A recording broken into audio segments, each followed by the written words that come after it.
Welcome to KRR kitchen. இன்றைக்கி நம்ம கிச்சனில் எண்ணெய் குடிக்காமல் நல்லா மொறுமொறுன்னு மெதுவடை எப்படி செய்கிறதுன்னு தான் பார்க்க போகிறோம். அதுவும் இந்த மெதுவடைக்கு மாவு பார்த்திங்கன்னா இன்றைக்கி நம்ம மிக்சியில் அரைச்சி எப்படி செய்கிறதுன்னு தான் பார்க்க போகிறோங்க. மிக்சியில் அரைக்கிறதுக்கு முக்கியமான ஒரு 3 டிப்ஸு ஷேர் பண்ணியிருக்கேன். வீடியோவை ஃபுல்லாக பாருங்கள், அதன்படி அப்படியே செஞ்சு பாருங்கள்.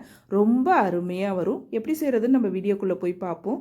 அதுக்கு முன்னாடி நம்ம சேனலில் இப்போ தான் ஃபஸ்ட் டைம் பார்க்குறீங்கன்னா சப்ஸ்கிரைப் பண்ணி வச்சுக்கோங்க. கூடவே பெல் சிம்பல் ப்ரெஸ் பண்ணி ஆளுங்கிற ஆப்ஷனையும் ப்ரெஸ் பண்ணி வச்சுக்கோங்க. அப்போ தான் நான் போகிற வீடியோஸ் எல்லாம் உங்களுக்கு தொடர்ந்து நோட்டிஃபிகேஷனில் ஒன்றுக்கு ஒன்றே கிடச்சிக்கிட்டு இருக்கும்.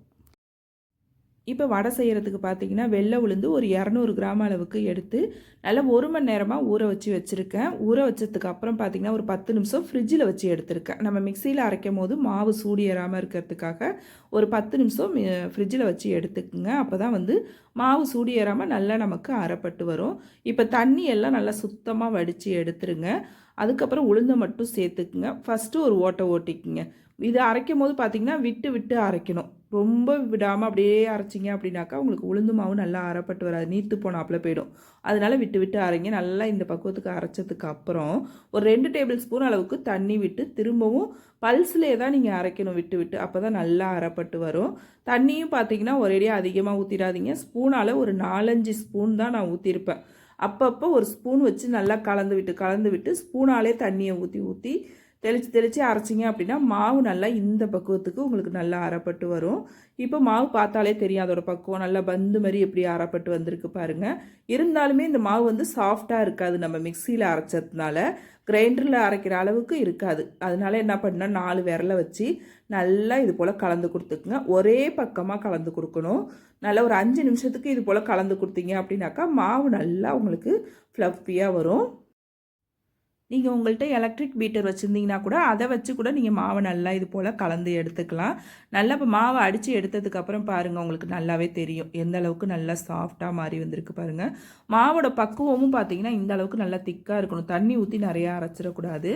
இப்போ மாவு ரெடியானதுக்கப்புறம் ஒரு 1/4 டீஸ்பூன் பெருங்காயத்தூள், 1 டீஸ்பூன் உப்பு, 1/2 டீஸ்பூன் அளவுக்கு மிளகு, 1/2 டீஸ்பூன் ஜீரகம் சேர்த்துருக்கேன். 2 டேபிள் ஸ்பூன் அளவுக்கு அரிசி மாவு சேர்த்துக்கிறேன்.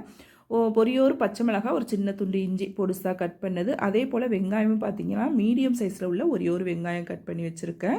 கருவேப்பிலை, கொத்தமல்லி எல்லாம் சேர்த்து நல்லா கலந்து எடுத்துக்குங்க. மெதுவடைக்கு கம்மியான அளவு வெங்காயம் சேருங்க.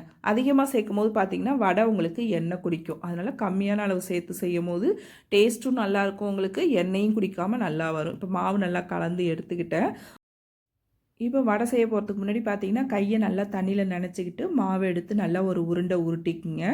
கையால் நல்லா இது போல் உருட்டிக்கிட்டு நம்ம பெருவிரலை வச்சு லைட்டாக இப்படி ப்ரெஸ் பண்ணிங்க அப்படின்னாக்கா நமக்கு நல்லா அழகாக ரவுண்ட் ஷேப்பில் கிடைக்கும். இது போல் எடுத்திங்கன்னா கரெக்டாக இருக்கும். மாவோட பக்குவமும் பார்த்தா தெரியும் உங்களுக்கு. இந்த அளவுக்கு எடுத்துக்கலாம். இப்போ வடை போடுவோம். அதுக்கு பார்த்திங்கன்னா வடை செய்கிறதுக்கு எண்ணெய் பார்த்திங்கன்னா நல்லா சூடாக இருக்கணும். அப்போ தான் வடை நல்லா வெந்து வரும்.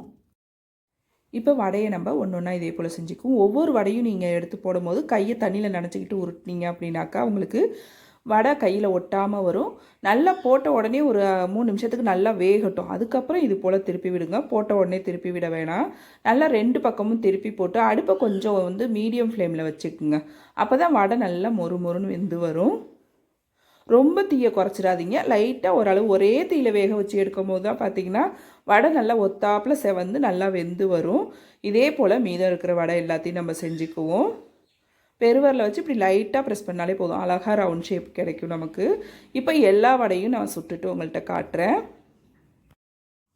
இப்போ பாருங்கள், வடை எல்லாம் செஞ்சு எடுத்துக்கிறேன். வடை பாருங்கள் எந்த அளவுக்கு சூப்பராக வந்திருக்கு பாருங்கள். எண்ணெய் குடிக்காமல் வெள்ளை நல்லா மொறுன்னு இருக்குது பாருங்கள். உள்ளேயும் உங்களுக்கு நான் உடச்சி காட்டுறேன் பாருங்கள்.